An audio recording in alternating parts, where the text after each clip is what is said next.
work cars, the unsung, uh, occasionally seen backup that actually made the streetcar system run. And I'm not including the ones that had to do with snow removal because we had that on another video. But um, Twin City Lines started building them in the 1890s. This is car number one right here, and it functioned as a wire car. Um, and for a while, they numbered each type of car starting with number one, and so they had a number one that was a supply car and a number one that was one of these, and I think they had another number one before realizing that having multiple number ones was confusing. And so thereafter, they simply, as they built them, and this included the snow plows and the sand cars, they simply numbered them in order.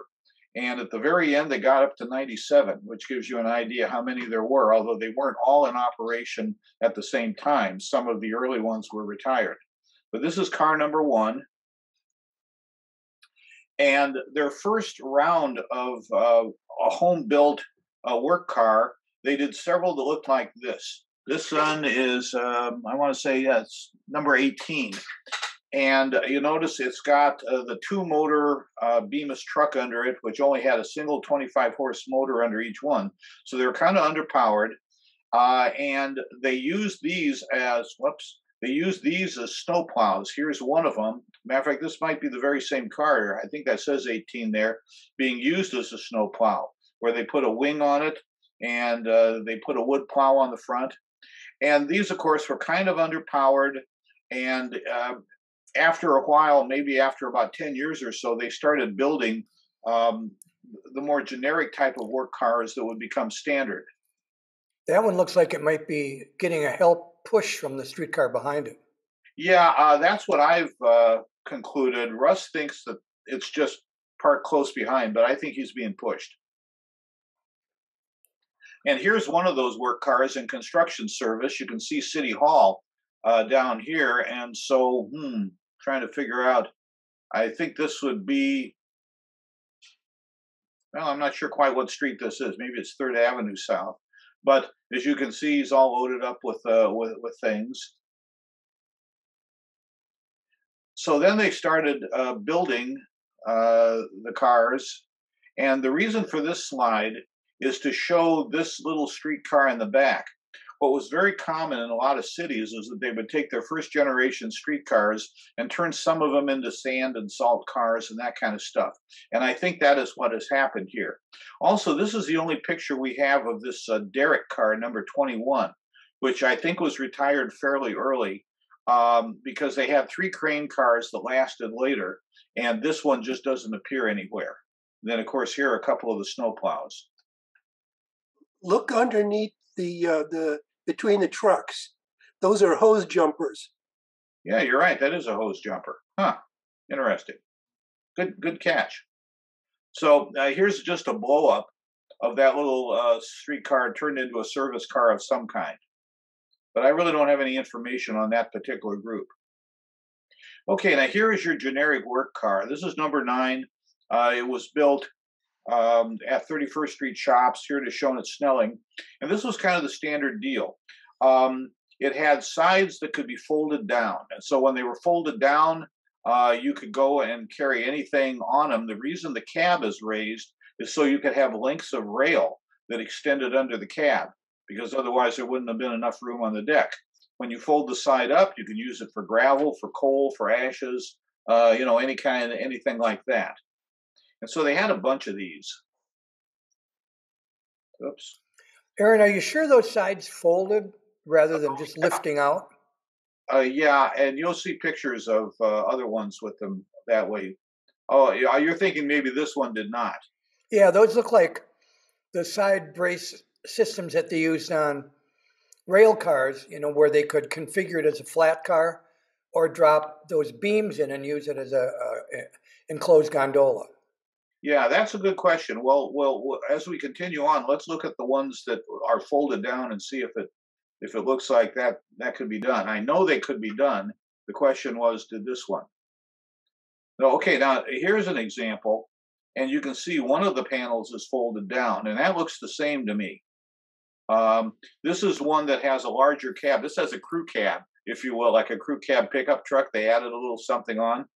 And of course, they had rail access in the Snelling shops. And so they have pulled a car from the Milwaukee Road interchange. This is a stores building, so it's bringing in some kind of supplies. And here's one of the cars. As a matter of fact, well, that's 17. No, okay, that's 15. 17 is also configured with the larger cab. Here you get a little better look at the side. And so based on this, I'm kind of thinking that the first one we saw, it would also do this. Yeah, I think you're right. Okay. And this, of course, is 1953, and they're sending the PCC cars out to New Jersey. And this is an early view that shows the rails and how the rails went underneath the cab. Plus, I just like this. This is how many guys it takes to pick up one of these damn things. And I have wondered about the location, and I'm thinking it is Brainerd Avenue on the east side of St. Paul on the Mississippi line. And I'm thinking that because the street's at an angle. You can see it's at about it looks to me, it runs at about a 45-degree angle across the street grid. And then it comes in dead ends at Westminster Street. And so that's my hope that that's where it is, but I can't prove it. And here is one of them. There were a couple of, this is Lake Street Station, and they had a recessed track here, and they could load all kinds of stuff. I thought that looks like a bunch of scrap. Also, they got the isinglass up in the window for winter operation. Here's one hauling some trucks. This is a Snelling.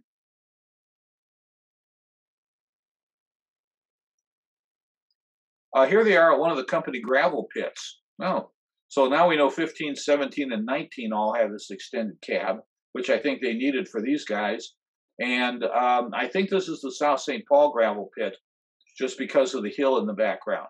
They had gravel pits in South St. Paul, across from the fairgrounds, and on Johnson Street Northeast, up where the Quarry Shopping Center is now. Now, here's car 46, and it's got the sides up, and it's at Nicollet. And this is at Nicollet after World War II, when they took out a few tracks and created bus bays for the first time. Now, you're going to see this car again. This is a headlight. This is a light here. And this car was designed to be equipped with a mower. And here it is, same car, equipped with a mower, and they've got a spotlight so they could mow at night and see what the mower was doing. And this was for mowing grassy right-of-ways like the Como Harriet line. And they stopped mowing in the final years. And so when you see pictures in about the last 2 years, the grass has been worn down between the rails by the streetcar, but it's like 2 foot high between the tracks because they stopped mowing. And there's also another good view of one of these panels drop down. And let's see here, car 48 was assigned to the Stillwater line. And because of that, it was used, they outfitted it with a bunch of extra stuff because it was kind of an all-purpose work car for that.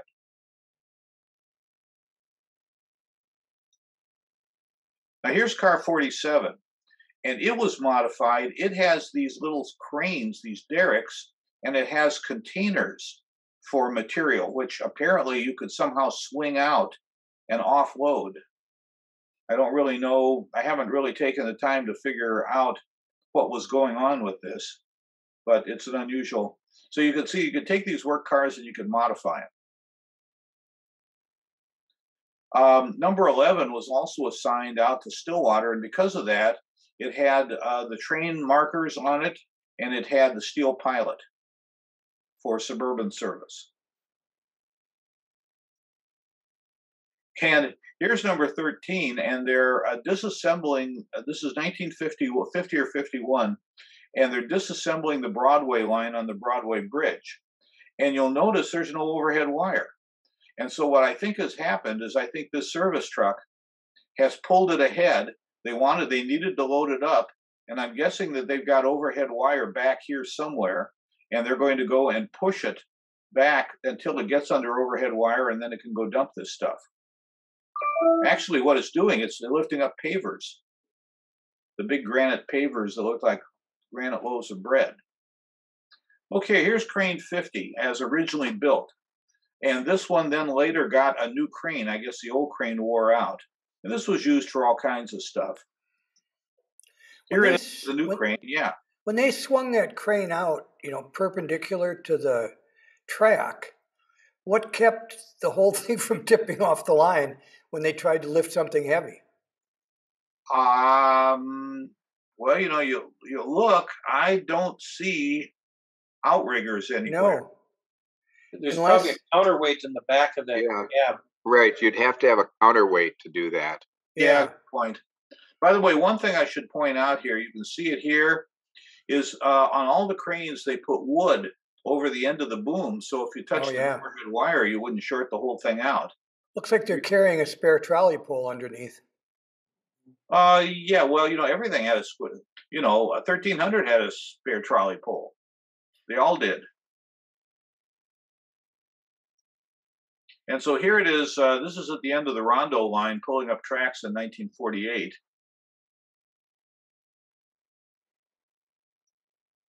And here's the same car, and it's offloading coal that's been brought in by the Milwaukee Road. So pretty useful. Now, this is car, I'm forgetting the number, 82 or something. I think it's 82. And this one had this crane, and you can see this is on Pryor Avenue at Charles Street. And they are replacing the diamond to the Minnesota Transfer Industrial Spur.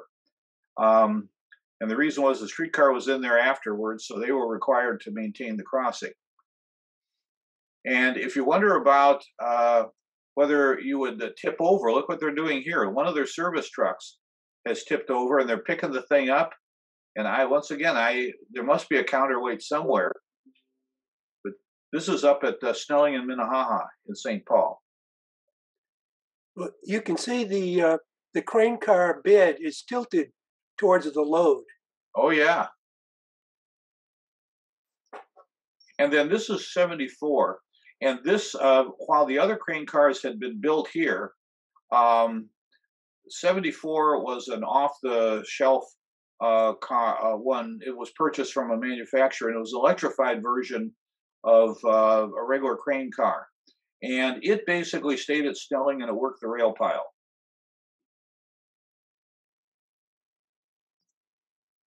And then they had sprinkler car 59 because they had a requirement to sprinkle dirt streets that they ran on. This stayed around till the end of service, and you can just see it. It's on the Snelling property, just being demonstrated. And then for a while, they had what they called the Cupola Cars. There were two of them, and this was for welding the rail joints, where they would go and put a form around the rail joint and then pour molten metal down in there. And they did this for a while with these cars, and then they discovered that it worked better to use trucks. And so here's one of the welding trucks. They were much less disruptive to service. You can keep them off the line. And he's got a stinger that goes up here. Geez, come on. He's got a stinger that goes up here to the overhead wire. And that's where he's getting his power from. He's tapping the overhead wire. I don't know why he keeps doing that. And so they took those two cars and they converted them, they enclosed the bodies and converted them to general work cars.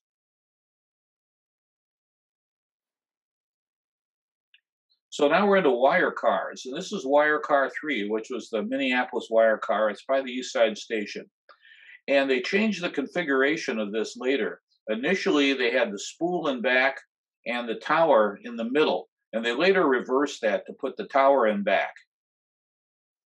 And so this is car 72, which is the St. Paul wire car. And here you see it in the later configuration. It's also got a bigger tower that you could extend out and got the spool on. But once again, they quickly learned that for spot jobs where you needed to get on and off the track quickly and not interrupt service, it was better to use use some kind of a vehicle that wasn't on the rails. So this is a very early horse-drawn tower car, and here's an early one. Early one gasoline powered. This is the Minneapolis. This is the University Avenue substation on 4th Street Southeast and 2nd Avenue. And this also functioned as the headquarters for the Minneapolis wire crew. And so here you see the early truck, probably about 1910 or 15. Has almost as much stuff hanging on the tower car as ours does at Como area. Yeah, well, I think that's what happens. And so here's a later one with a hydraulic boom. You could really get up there. And here's a later one. As a matter of fact, this is the model that we had for a while. The one that we got rid of. And so, okay, then you've got rail grinders, and they would grind down imperfections in the rail. And so this was the first one, number 35. It didn't last all that long, but you can see the big grinding wheel and the crank to lower it and raise it. And here's a little number.